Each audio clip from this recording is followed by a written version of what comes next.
Welcome to this week's Fun Activities in 5. This week, we are going to be talking about the game Yo Tengo, Quien Tiene. And it's a very easy game to print and have ready in your classroom for those 5 minutes that you finish early, or whenever you decide you just don't want to do the thing you needed to do that day, or you need to mix it up or give kids a fun Friday or whatever. It's a super, super easy thing to just have on hand. I keep mine in one of these little photo box sets from Michael's or Hobby Lobby or one of those places. And I just go ahead and cut all my cards, have them laminated so I can pull a box out at any time. In the sets that I use, there are 35 cards because most of my classes have between 30 and 35 students. Uh, you give each student one card.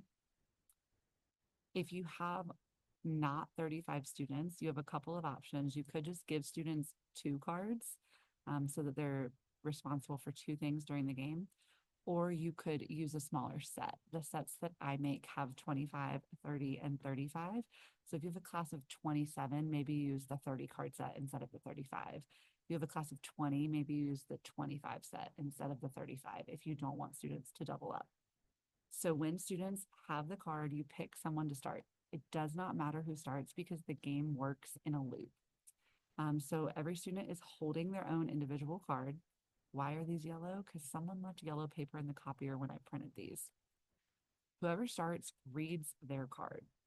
This one says, Yo tengo, I have elefante. They're reading Yo tengo elefante out loud, straight off the card. No experience required. Quien tiene, who has, and then in this case, they're saying what this is a picture of. Quien tiene rhino. While the student is reading this card, all the other students are looking at the cards that they have to see if they have rhino on their card. Now, on their card, it's not going to be a picture of a rhino, it's going to be the word. So this particular set is cognates and they're all animals. So by looking at this, they should see rhino or rinoceronte and they should go, oh, that's me. That student is then going to say, Yo tengo, I have, because we asked the question, quien tiene, who has? Yo tengo, I have, rinoceronte, quien tiene, and then they're going to repeat that process. It's a very easy way to give your students a low lift way to say words out loud, especially in level 1 classes, exploratory classes. It is difficult for students to have enough opportunities to say words out loud to get comfortable enough using them to voluntarily say them. That's one reason that I do passwords every day is because I want students to be vocalizing and verbalizing the language every single day. Practice does not make perfect, but practice does make us more comfortable. And I think in a language, it's very important that students get used to vocalizing. So being able to do something like saying yo tengo quien tiene over and over and over, they might not necessarily get comfortable with the word elefante, but they're going to get comfortable with yo tengo and quien tiene. Because in the first person, it's also really great that they're now comfortable using yo tengo because yo tengo, it doesn't follow the pattern of the other verbs in that family. Another reason that I love this game is it's really good speaking practice and negotiation for meaning practice.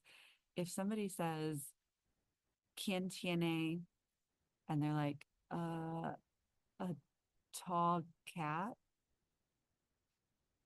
and everyone's looking at their paper and they're like, I don't have a tall cat. Nobody has a tall cat. Okay, well, what color is your animal? Oh, it's yellow and brown. Okay. Does it have spots? Yeah, it has brown spots. And it's a tall animal? Yeah, it's tall. Oh, do you maybe have a jirafa, a giraffe? Oh, yeah, yeah, I have a giraffe. And now students are practicing what it means to truly communicate with each other because they have to understand what's being asked for in order to provide the answer. There are several variations of ways to play this activity, and I will be showing you one of them in a video soon. I will link it below. It's going to be the scavenger hunt version of this game if you're feeling a little spicy and want to throw some movement in. But if not, you can play this regular, normal way and still have plenty of engagement and plenty of students practicing and speaking the language. If you have questions, drop them below, and I look forward to seeing you next week.